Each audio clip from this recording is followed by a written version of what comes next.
Bonjour, avez-vous déjà fait attention aux premières paroles du Seigneur Jésus-Christ dans les évangiles? Cette semaine, on va voir ensemble les premières paroles du Seigneur Jésus dans l'évangile de Matthieu, de Marc, de Luc, de Jean, mais également des actes des apôtres.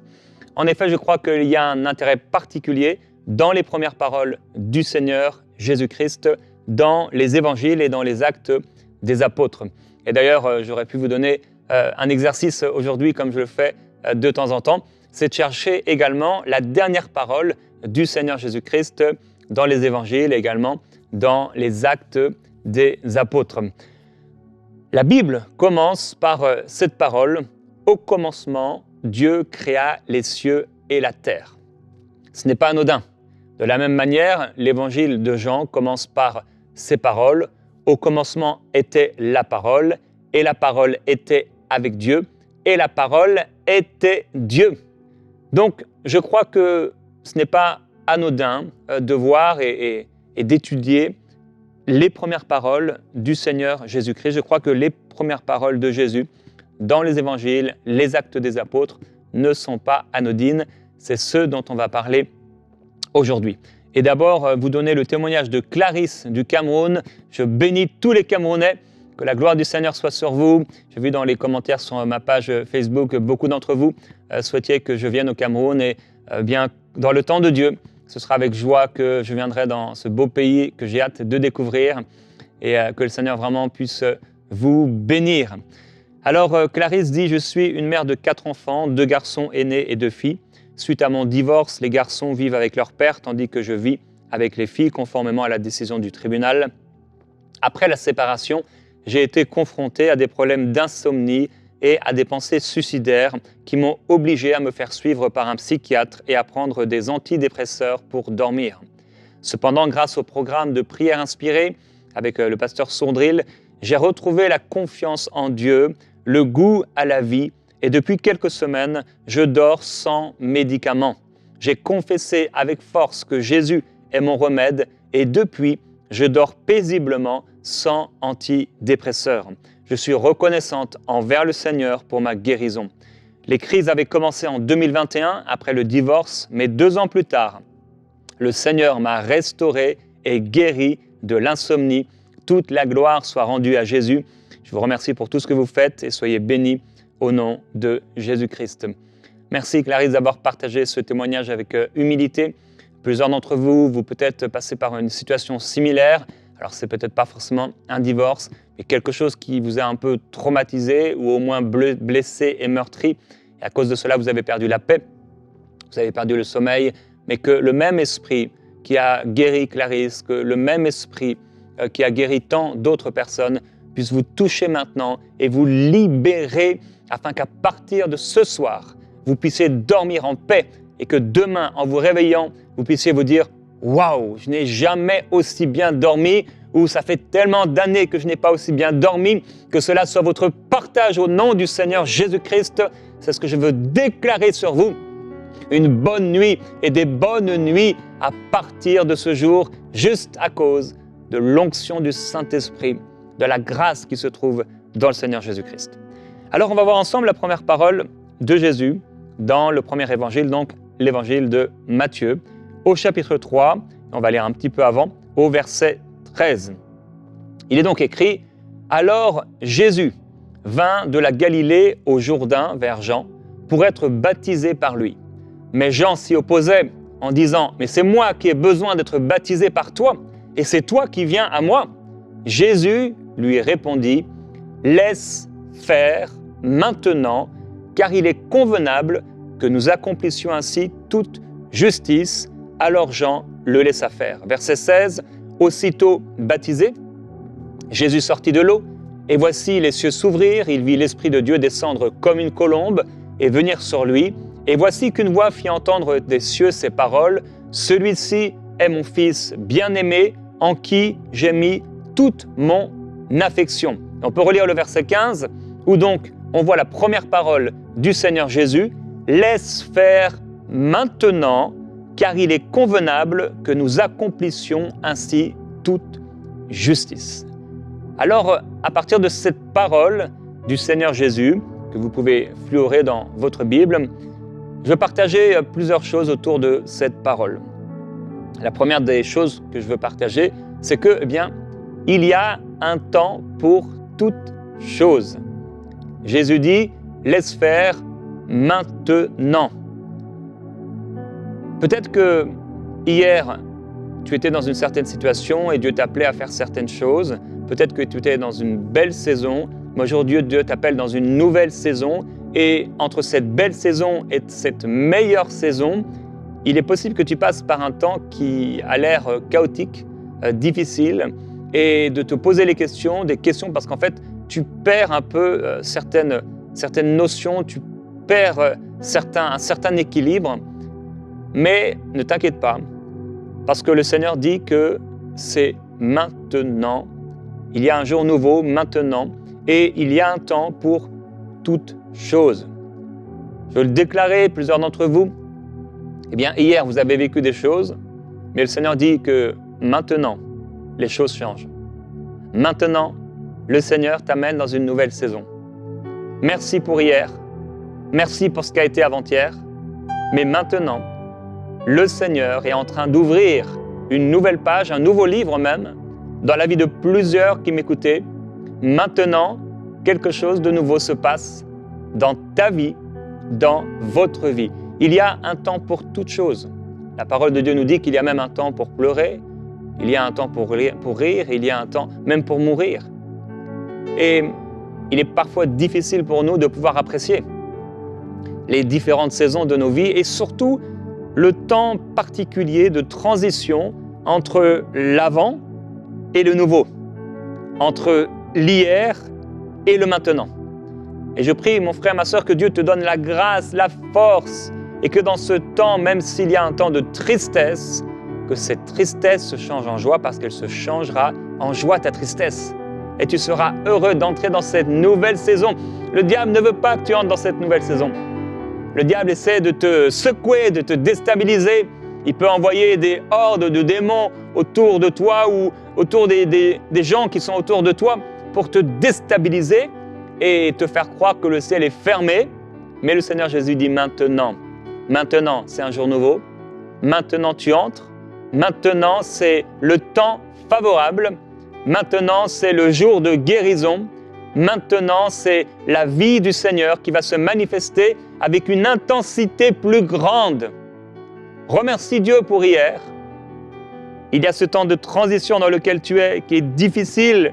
Mais le Seigneur dit, maintenant, voici, je fais toutes choses nouvelles. La deuxième chose que je veux partager, c'est que le Maître, donc Jésus, n'a pas été dispensé d'obéir au Père.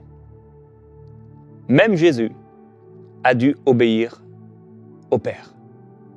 Et ainsi, il a accepté et démontré qu'il a accepté la volonté divine.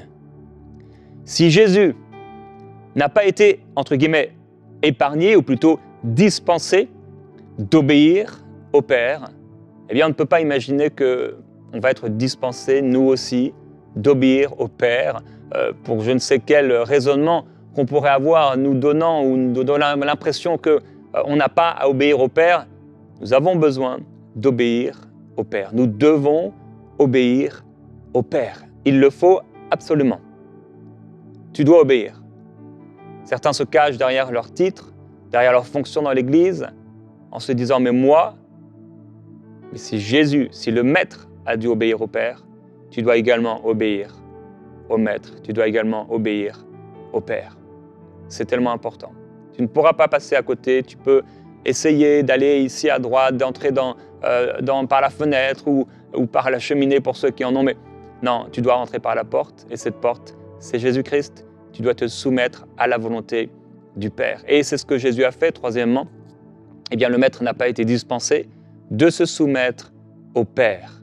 Et il y a une différence entre obéir à Dieu et se soumettre à Dieu. Bien qu'il était le Fils de Dieu, Jésus a dû se soumettre. Les enfants peuvent obéir sans se soumettre. On peut obéir à Dieu sans se soumettre. Dieu veut non seulement l'obéissance, mais il veut la soumission du cœur. Et je prie que Dieu trouve en toi, que Dieu trouve en moi, un cœur soumis. Que tu puisses avoir ce cœur soumis. Tu peux dire avec moi, Seigneur, rends mon cœur soumis. Je veux que mon cœur soit soumis à toi, à ta volonté, à tes décisions, à tes plans. Que mon cœur soit soumis. Et parle à ton cœur également, mon frère, ma sœur, et dis-lui, je veux que mon cœur soit soumis. Est-ce qu'il t'est déjà arrivé de réaliser que, bien oui, je ne suis pas encore assez soumis? Est-ce qu'il t'est déjà arrivé de désobéir et de t'en vouloir et de regretter? Bien que le Seigneur puisse travailler dans nos cœurs aujourd'hui pour nous amener à une pleine obéissance qui vient d'une pleine soumission à son cœur, à sa volonté, à ses plans, à ses désirs. Quatrièmement, eh bien, il y a des choses qu'on pourrait se dispenser de faire, mais qu'il est bon d'accomplir. On peut à nouveau lire le verset, Matthieu chapitre 3, verset 15.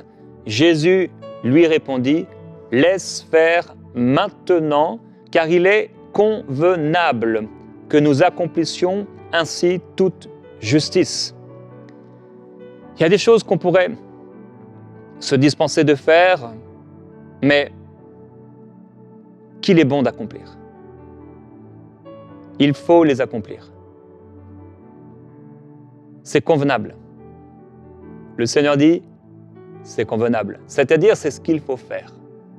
Cela me convient, mais ce n'est pas seulement que cela convient à Dieu, c'est que cela est ordonné par Dieu. Cela est désiré par Dieu.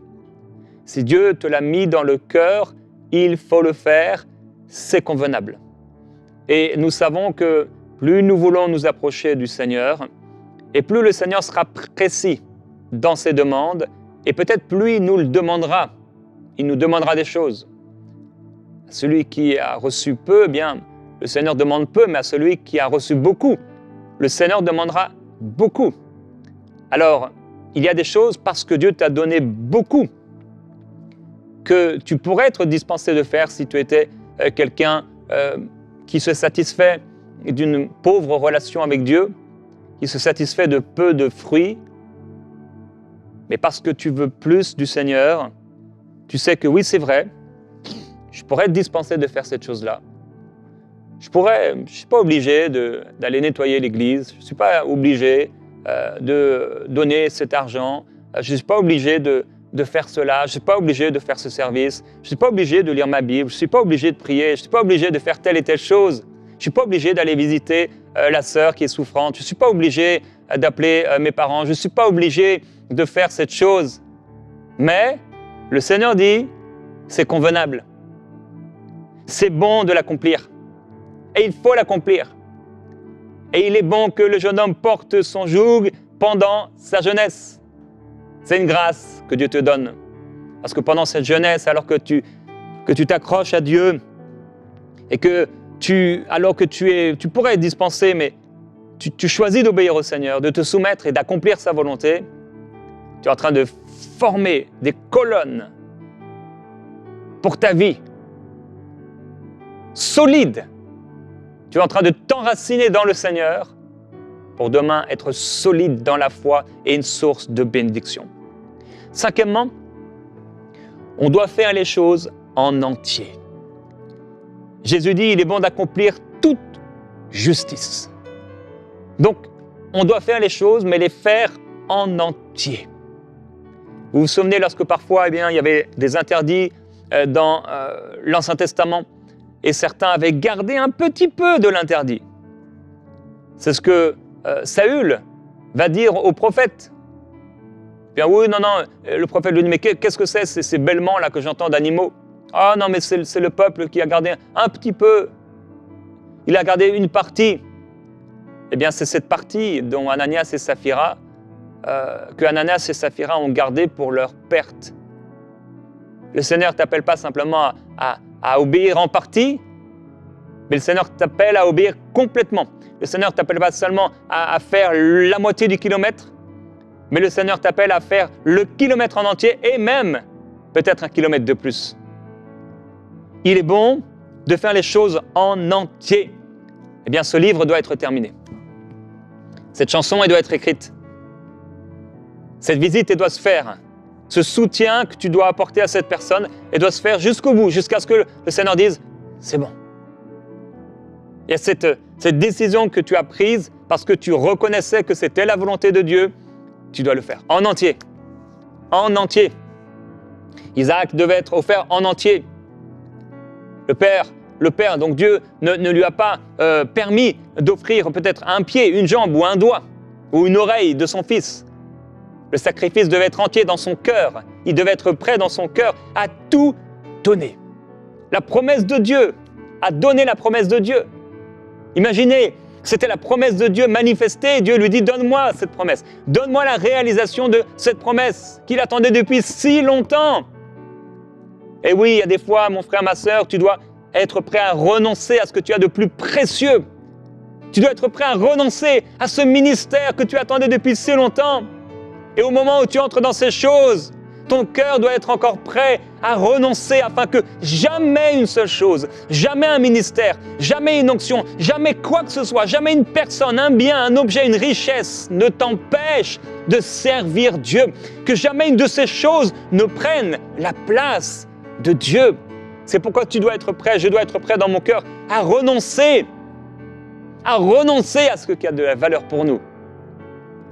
Être prêt à renoncer à tout, comme dit l'apôtre Paul, à regarder s'il le fallait comme de la boue, toute chose, parce qu'on veut obéir au Seigneur. Sixièmement, eh bien oui, on l'a dit, on doit accomplir la volonté de Dieu. Ok, c'est bien d'obéir. J'obéis au Seigneur pour cela, j'obéis au Seigneur pour cela, je me soumets à Dieu. Maintenant, il faut obéir à la volonté de Dieu de manière générale et de manière également individuelle, personnelle. Qu'est-ce que Dieu me dit? C'est bien. Vous voyez, les pharisiens, ils donnaient la dîme sur tous leurs revenus, etc. Mais est-ce qu'ils étaient en train d'accomplir la volonté de Dieu? Non. Alors on peut être en train d'obéir à Dieu dans tel et tel sujet, mais Seigneur, je veux pas juste obéir. Je veux pas simplement obéir à ça. Seigneur, je veux accomplir toute ta volonté. C'est ce que Dieu disait à propos de David. Voilà, un homme qui accomplira toutes mes volontés. Oh, que tu sois cette femme qui accomplit toutes les volontés de Dieu. Que tu sois cet homme, ce frère qui accomplit toutes les volontés de Dieu. Septièmement, c'est la volonté de Dieu qui intéresse Dieu. Ce n'est pas ma volonté, même si Dieu m'aime, et certainement il peut avoir un intérêt pour mon cœur, mes louanges, ce qui vient de moi, qu'il a mis en moi, mais ce qui intéresse Dieu, c'est sa volonté. C'est sa volonté qui doit se manifester, ce n'est pas la mienne. C'est la volonté de Dieu qui doit se manifester dans nos vies. Mon frère, ma sœur, est-ce qu'on a pris trop de place dans la volonté, dans ce que nous faisons, dans ce que nous disons? Il faut que ce soit la volonté de Dieu qui se manifeste. Huitièmement, on ne doit pas avoir peur de s'humilier devant quelqu'un qui se considère ou que l'on considère le plus petit. Quand Jésus est venu auprès de Jean-Baptiste, Jean-Baptiste refusait de le baptiser. Et bien parfois, comme Jésus, on ne doit pas avoir peur de s'humilier devant quelqu'un qui est ou qu'on considère comme étant plus petit. Parfois, Dieu permettra cela.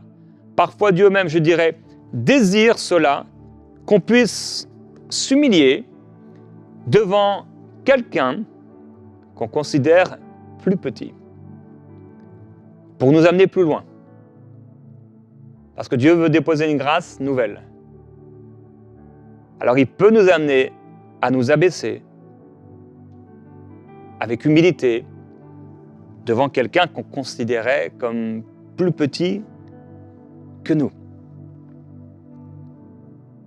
Alors, j'aimerais que tu puisses prier de tout ton cœur, déjà reconnaître, nous l'avons dit, il y a un temps pour toute chose. Et que tu puisses dire maintenant au Seigneur, Seigneur, quel est le temps dans lequel je suis? C'est quoi le maintenant, Seigneur? C'est quoi le maintenant dans lequel tu me fais entrer? C'est quoi le maintenant dans lequel je suis entré? C'est quoi le maintenant que tu veux amener dans ma vie? Je veux y entrer. Je veux entrer dans ce maintenant. Il y a un temps pour toute chose. Et Père, merci pour ce que tu as fait hier. Nous sommes reconnaissants pour ce que tu as fait hier. Nous sommes reconnaissants pour ce qui a été hier. Reconnaissants pour toutes tes œuvres, pour toutes tes actions. Reconnaissants pour la saison dans laquelle nous avons été hier. Mais Seigneur, nous voulons le maintenant. Il y a un temps où tu dis c'est maintenant. On veut entrer dans ce maintenant. Oui, dis-le au Seigneur, je veux entrer dans ce maintenant. Seigneur, je veux y entrer. Je ne veux pas passer à côté. Je veux entrer dans ce maintenant. Permets-moi de saisir. Permets-moi de voir. Permets-moi de comprendre. Permets-moi de comprendre la saison. Seigneur, quel est ce maintenant? Père, je prie pour mon frère, ma sœur. Tu le fais et tu l'as fait entrer dans un maintenant. Père, je prie pour la force dans ce temps de transition difficile, parfois, si dur parfois. On est déstabilisé parce que tu veux nous amener ailleurs. Je prie pour la grâce, Seigneur, qui les accompagne. Je prie pour que leur joie soit complète. Je prie pour qu'ils ne se fassent pas voler par l'ennemi de leur âme et qu'ils entrent. Dans ce temps de prière, pense également à l'obéissance, aux choses que Dieu t'a dites, aux choses que Dieu t'a demandées. Et dis-lui encore, Seigneur, je veux t'obéir. Peut-être tu réalises que tu as désobéi. Et ce temps de prière est là également pour te repentir. La repentance est tellement forte. C'est une clé pour avancer. C'est une clé pour être agréé du Seigneur. Dis-lui, Seigneur, je veux obéir. Je veux obéir. Non pas ma volonté, mais ta volonté. Je veux obéir dans les petites et dans les grandes choses. Ne me permets pas de passer à côté.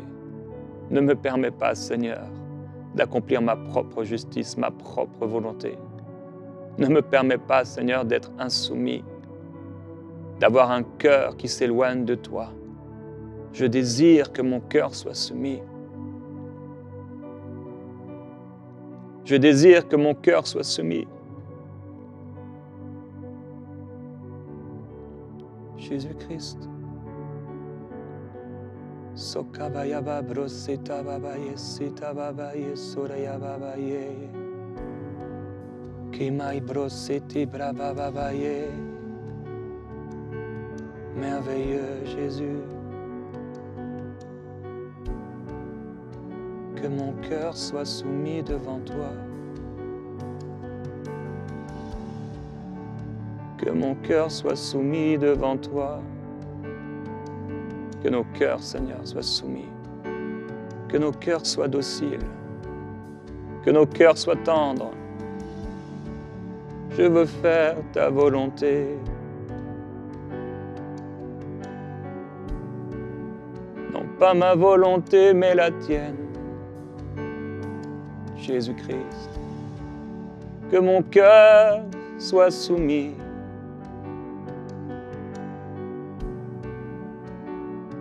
Je veux t'obéir. Oui, je veux t'obéir. Oui, je veux t'obéir. Que mon cœur te soit soumis, ta volonté accomplie, ton plan effectué par ma vie.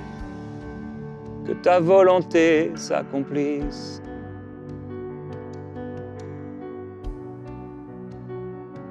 En toute justice. Seigneur, je veux accomplir ton plan. Je veux accomplir ta volonté. Que mon cœur soit docile. Que mon cœur soit tendre. Que mon cœur soit malléable. Fais-moi goûter à cette glorieuse liberté. Je prie pour toi, mon frère, ma sœur, que tu puisses vivre cette glorieuse liberté. Tu es libre en lui. Tu es libre et tu peux respirer dans la présence du Seigneur, rempli de grâce, rempli de joie, rempli du Saint-Esprit, parce qu'il y a eu un temps difficile sur toi et tu es passé comme dans les antres de la terre, dans les coins ténébreux et sombres. Mais le Seigneur t'en fait sortir et sous tes pieds le sol et le terrain s'élève pour t'amener dans le cœur de la volonté de Dieu et dans cette nouvelle saison pour toi, alors que tu es passé dans ces temps durs et difficiles, dans ces temps chaotiques, dans ces temps de silence, dans ces temps d'agonie, dans ces temps d'incompréhension. Le Seigneur te dit qu'à partir d'aujourd'hui, il ouvre un maintenant, il déclare un maintenant, il t'introduit dans un maintenant où toutes choses deviennent nouvelles. Et tu vas goûter à une nouvelle liberté dans laquelle tu n'étais jamais entré. À partir d'aujourd'hui, quelque chose de nouveau se passe dans ton cœur, en toi. Quelque chose de nouveau est installé par le Père. Et tu respires à l'aise dans la volonté de Dieu pour lui être soumis en toutes choses et accomplir ses plans. Le ciel s'ouvre devant toi, comme la voix du Père a parlé, a proclamé. Celui-ci est mon Fils bien-aimé, en qui j'ai mis toute mon affection. Oh, le Père porte une affection pour toi dans son cœur. Le Père porte une affection et un amour pour toi dans son cœur. Dieu t'aime. Sois couvert de l'amour de Dieu. Sois recouvert de cette vérité. Sois implanté, enraciné dans cette vérité de l'amour du Père pour toi, à ton égard. Dieu t'aime. Le Seigneur t'aime. Le Seigneur t'aime. Et au nom de Jésus-Christ, je viens briser par la puissance du Seigneur les mensonges de condamnation, les mensonges de culpabilité, ces incompréhensions qui t'ont amené dans le doute à propos de l'amour du Père pour toi. Mais le Seigneur dit oui, voilà, celui qui accomplira toutes mes volontés, celle qui accomplira toutes mes volontés, car ce ne sera pas à cause de ta force personnelle, tes œuvres personnelles, mais que Dieu mette en toi, en moi maintenant, le vouloir et le faire selon son bon plaisir. Seigneur, mets en nous, mets en moi le vouloir et le faire pour accomplir tes plans. Que tout ce que je fasse, ce soit toi qui l'accomplis à travers moi. Oh oui, je veux laisser faire, je veux te laisser faire, Seigneur. Je veux te laisser faire dans ma vie. Je veux m'abandonner à toi, m'abandonner à ta providence, m'abandonner à ta souveraineté, m'abandonner à ton autorité, m'abandonner à tes plans, m'abandonner à ta seigneurie, m'abandonner à ta royauté. Je m'abandonne et je laisse faire maintenant tout ce qui est juste, Seigneur. J'avais peut-être un autre plan, j'avais peut-être une autre pensée, j'avais des raisonnements qui m'empêchaient d'entrer. Mais je dis, Seigneur, maintenant, oui, je laisse faire. Je te laisse faire. Accomplis tes plans, accomplis ta parole et fais de moi ce que tu veux. Je vais être malléable entre tes mains. Seigneur Jésus, je t'aime et je te glorifie. Bénis ton peuple au nom du Seigneur.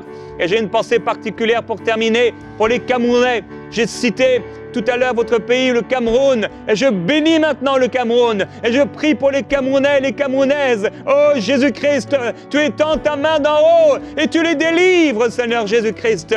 Élève-les, oh Dieu, en gloire, élève-les en honneur devant toi, élève-les en joie, en toute justice. Oh, je bénis le Cameroun, dans le nom de Jésus-Christ, que la lumière se lève, Seigneur, pour les frères et les sœurs dans ce pays, que la grâce du Seigneur, élève, oui, la terre sous leurs pieds, les élève plus proches de toi, afin d'accomplir ta volonté. C'est que viens les chercher dans les profondeurs, Seigneur, de la terre. Viens les chercher dans les profondeurs où on les a cachés, dans les cachots secrets et fermés.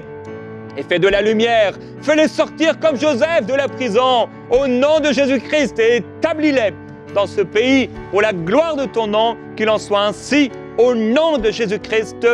Amen. Que Dieu vous bénisse.